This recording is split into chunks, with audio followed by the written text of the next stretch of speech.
Okay, so we began this segment of the Farbrengen discussing the cause for anti-Semitism.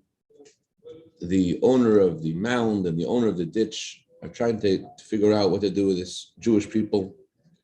And we explained the root of anti-Semitism and what it causes, and how it's something that continues on and on until the coming of Mashiach.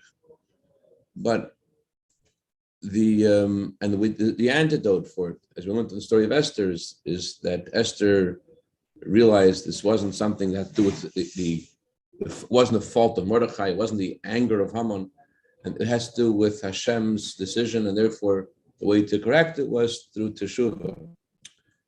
But then we asked two questions about the story of Esther. Question number one is, why is it important to read the entire story? Why isn't it sufficient just to read either the story of the decree against us and our salvation, or to describe the greatness of Mordechai as well, or just go straight to the salvation, just go straight to the happy ending? Why go to the but the beginning of the story seems to have no relevance at all to our people. Achashverosh becomes a king and he makes a party. Why is that part of the story of Esther? And what we discovered so far was that it may not seem like it has relevance to us, but if you read it as one story, you'll discover that the only reason why Hashem made Achashverosh to be the king and why he caused the various wars that enabled him to become the king was only in order that we should be able to be victorious over our enemies in the entire 127 provinces of Achashverosh. His becoming the world leader of literally the entire world was meant to grant us real security through the story of Purim. And so this has great relevance to us, because you might think that we're just one minority in the world, and what's happening in the bigger world has nothing to do with us. And the story of Purim tells us that no, the whole world is created for the sake of Torah, for the sake of the Jewish people, though we may be the minority. And as Maimonides says, that Hashem orchestrates all these different people to do things for the sake of the Chacham, for the sake of the wise man to study Torah. In a similar way, there's what's going on in the world is really not just for just things happening in the world, but it is in sync with the purpose of creation, the initial purpose of creation, which is still the purpose of creation, which is for the Torah and the Jewish people. So all has relevance to us. And so therefore, it's important for us to know the whole story of Purim, because that gives us a holistic view of what Judaism really is. Judaism is a holistic religion, that the whole world is connected to God's destiny and God's purpose, and the Jewish people's destiny and purpose. This will help us understand our next question. Our next question was, why is it that after Mashiach comes, we're going to continue to study the story of Purim? When Mashiach comes, Yirmiyahu and all other prophets won't be center stage anymore, because every child in kindergarten will also have prophecy. So the fact that Hashem communicates with a human being won't be something novel. So why is it after Mashiach comes that we will still need to study the story of Esther? If Jeremiah and Isaiah and all the other prophets, if their words aren't so important to us after Mashiach comes, how come the story of Esther is important? Especially because the story of Esther again includes the story of Achashverosh, the story of the Gentiles. Why is that relevant after Mashiach comes? So now in Islam, and hey, the Rebbe is going to begin telling us the answer. This idea that we just learned, that the entire world is created for the sake of the Jewish people. And that's why we must read the entire story of Esther, including the story of Achashverosh. This is also pertinent to the coming of Mashiach. Even after Mashiach comes, and God causes all the nations of the world to to serve him with one consent. It's not that there will only be Jews to declare Kosh Baruch Hu and Torah and God.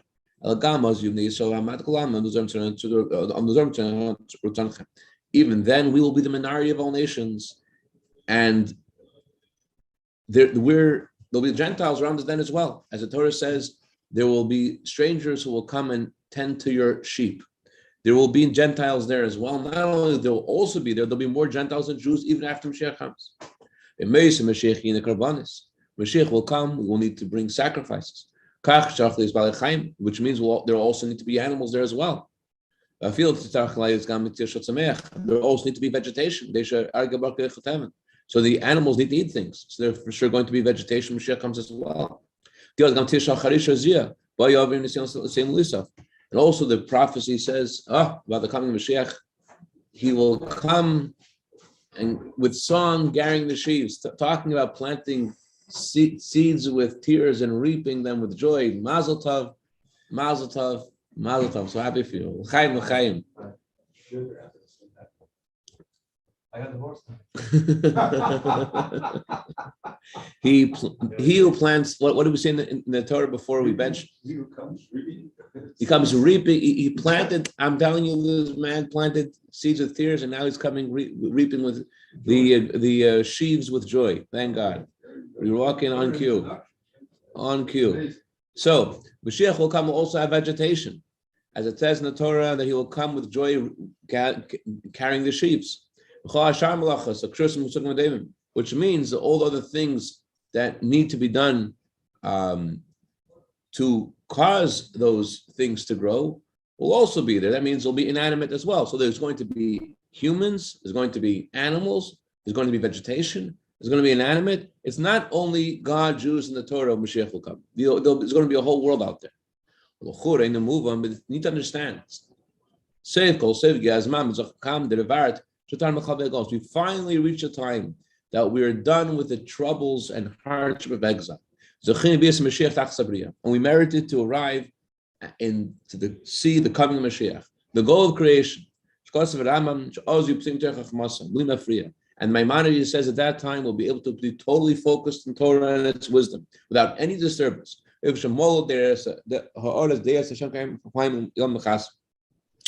Rambam says the world will be full of the knowledge of God like water covers the ocean bed.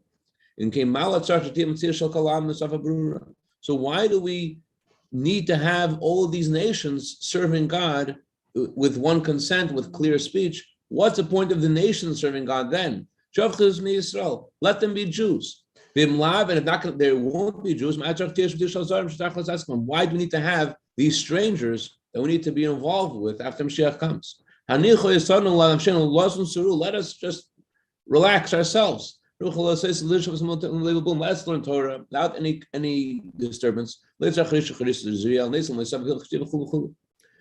us not need to plow and plant and to eat and drink and all these. Why do we need to have all these nations and all these things after Mashiach comes? Why all the thinginess of the coming Mashiach? What's the point? Why have Jews? Why have Jews?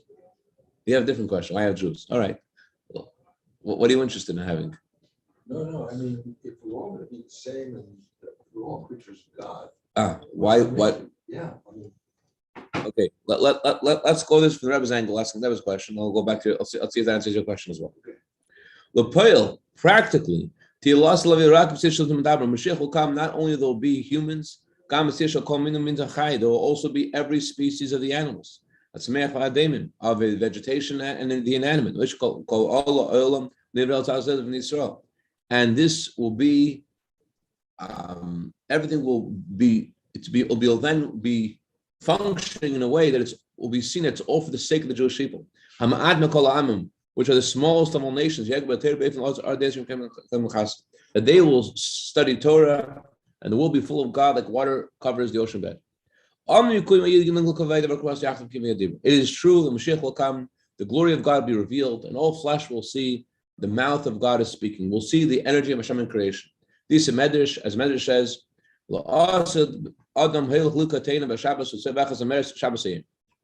Mashiach will come, a person may go and try to take a fig off a tree on Shabbos, the fig will scream at him and say, "Hey, what are you doing? It's Shabbos." And so too regarding the inanimate. It also says that a stone will call out to you from the wall.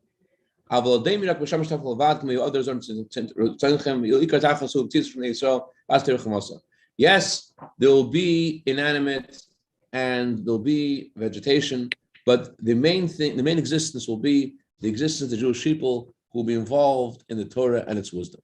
That's the main thing that's going to be Mashiach. It doesn't make sense to have such a big world out there for such a small amount of people, just a few Jews to sit and study Torah comfortably, yet there's a whole world. What's the point of having this whole world out there just for the sake of a few Jews studying Torah? To answer this question, to answer why we need this whole world out there, Hashem tells us that even after Mashiach comes, you have to read the story of Esther. Even after Mashiach comes, the story of Esther will not be irrelevant. We need the story of Esther. Even though all the prophecies won't be important. Because everyone will have prophecy. As Rambam says, there will be lots of wisdom.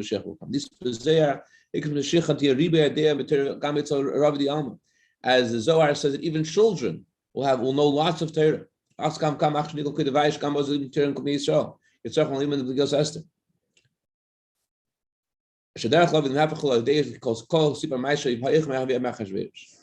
even after Mashiach comes, and even after all the prophecies will not be important to us, yet we will still have to read the story of Esther, and we will need to know that the way that we arrive at the transformation of the bad to good is through the whole story of Esther, starting off with Achashverosh becoming the king. And this has a very strong relevance to what we do nowadays, before Mashiach comes. A Jew should not be afraid looking at the fact that we are a very small minority. We are so small, mute, tiny, in compared to all the nations. And among Jews, the ones who are part of your group of Jews, the ones who have your customs, whatever, they are a minority of the minority. So how can you say that you're fighting for truth?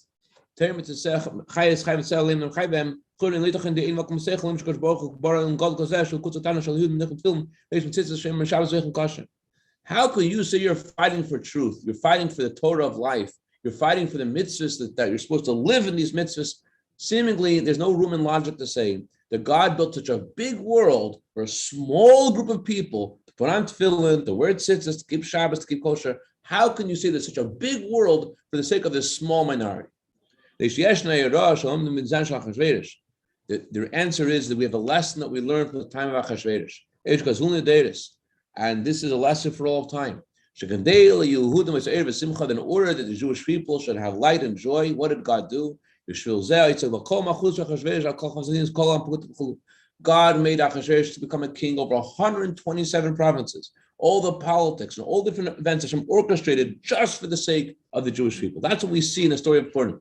Hashem tells us to read the entire story. Read the story about, read also about Achashverosh. Learn about how he became the king and what he did when he became the king. Why is that relevant? Because you should know that whatever is happening in the whole world, it's, even though it doesn't make sense, that's the fact. It's all for the sake of the Jewish people. So to every generation. Don't be afraid of the quantity.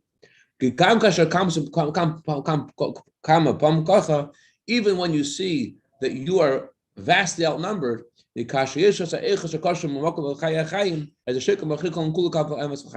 you have in quality, you have something that's connected with the source of the life of life.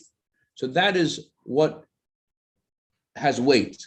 That is what affects the entire world and brings the whole world to the side of truth and life. It may seem that just a small, tiny thing in relevance to the entire world, a small group of people doing Torah mitzvahs in some corner of the world, eating kosher, keeping Shabbos, and they're so outnumbered, but it doesn't go by quantity. in quality, we have people which are connected to the source of life, and they're the ones who bring the whole world to the side of truth and life.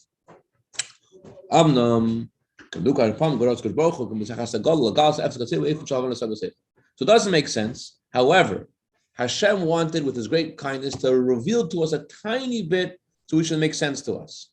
For example, good morning. Although, in general, a mitzvah is super rational, a mitzvah is the will of Hashem, which is beyond logic, yet there are reasons given for mitzvahs.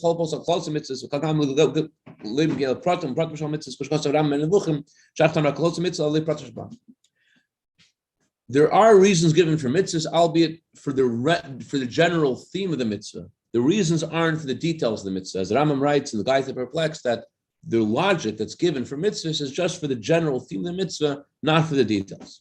So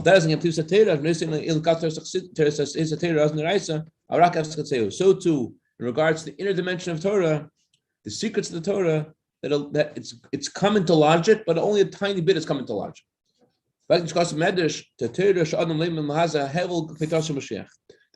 Medrash says that all this Torah we study nowadays is considered vanity, is considered insignificant compared to the Torah of Mashiach.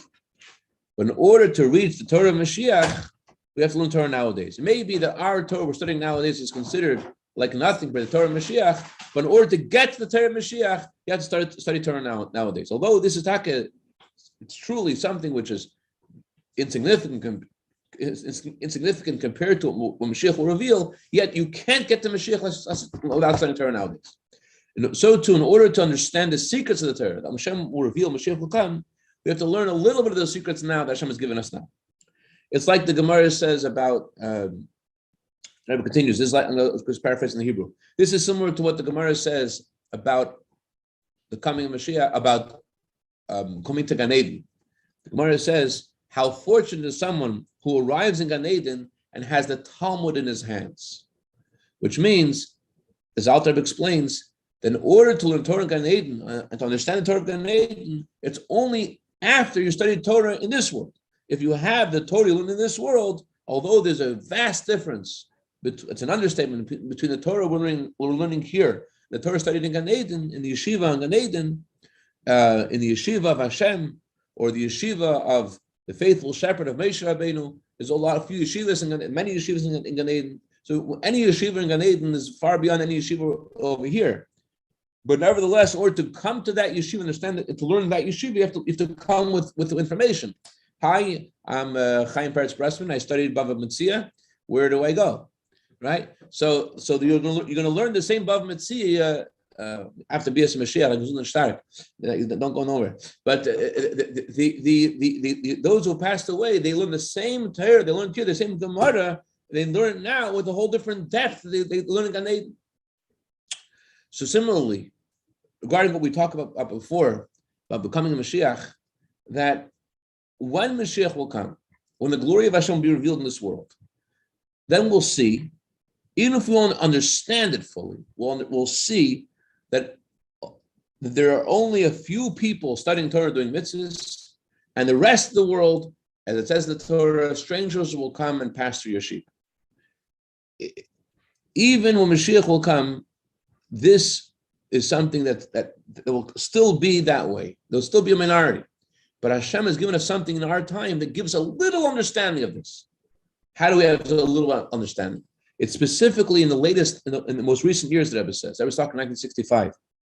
When we're getting close to the time of the revelation of Mashiach, revelation of the glory of Hashem, the world has revealed that even a tiny amount of quantity can have a tremendous, enormous power quality. So that with a tiny bit of matter, you're able to, Rahman al-Islam, may Hashem preserve us, to destroy the entire world and everything in it. Even though the whole world is a million or billion times more than the explosion that's used to destroy, nevertheless, although the world's a billion times bigger, yet this tiny little thing could destroy something a billion times larger than that. So if this is true in the negative, how much more so is this true in the positive? that a tiny bit of matter, you could put into it a tremendous amount of quality. Huge, enormous, wondrous powers can be invested in a tiny bit of matter. And through this, a whole world could be built. Just here what's going on, Nathan. Just like in quantity, a tiny bit of matter could destroy the world. So to the Rebbe says we should realize that in a tiny bit of matter, you're putting on film, you're eating kosher, you're saying a bracha. In this tiny bit of matter that you're doing, just like an atom could destroy 1,000,000,000 times more than the atom, and much more than 1,000,000,000, so too in the positive, Hashem invests in this tiny bit of matter, tiny group of people doing these little things, such wondrous power. So it's true that this is not something we can understand in our minds, but we have at least an example for how a small amount of matter, if you use the power which is in that bit of matter fully, you're able to build the whole world. So it says in the Talmud that whatever is true in the negative is true also in the positive, but many more times so. So if in the negative, a tiny bit of matter could destroy the world, can you imagine how much in a tiny bit of matter Hashem invests the ability to invest so much strength in this tiny bit of matter to build the whole world, much, much more than the atom could destroy. A mitzvah could build the whole world. And just like this is true regarding the story of Esther, that Esther asked that she wanted her story to be preserved for all generations, that there was a king. Only the reason it became a king is in order that years later, many years later, the capital city of Shushan should celebrate the annulment of his decree, and the Jewish people should celebrate. That's the only reason he became a king years before. So anyone who thinks about the story of Purim could discover a similar thing in every generation, in many, many details, in his personal life, that sometimes you see after many years, here Nathan, sometimes you see after many years that a tiny event in your life that happened decades ago that caused so many things that happened in your life that saved your life, either partially or a lot. You hear what I was saying? A tiny event is a tiny thing. Gefilte fish26 at AOL.com. Yeah? Sorry. So too regarding the Jewish people, the Rambam says, this is the fact, that when a Jew does one mitzvah, he's able to tilt the entire world to the side of merit and bring salvation to the whole world through the coming of Mashiach. That means one action of one Jew in one moment has a power to change and to actually bring Mashiach Lamata Masar Tvachim in this physical world in a way of joy, in a way of goodness, in a way of kindness that's open and clear, light and joy, gladness and honor. So in short, what we did today is we learned how come when Mashiach will come, we'll start to read the story of Purim, the story of Esther, and the whole story of Esther. And the reason is because even after Mashiach comes, there's going to be all, not just Jews, not just Torah, not just Hashem. There's going to be animals and vegetation and people and more non-Jews than Jews even after Mashiach comes. So although we don't necessarily understand how it makes sense to say that there's such a small amount of people and yet the whole world is for their sake, and yet that's what we see in our lives. We see how some tiny events in our life caused so many big things to happen decades later, tiny little events. And similarly, just like in the story of Purim, that the whole reason Hashem made Achashverosh to be the king, all these things that happened were only for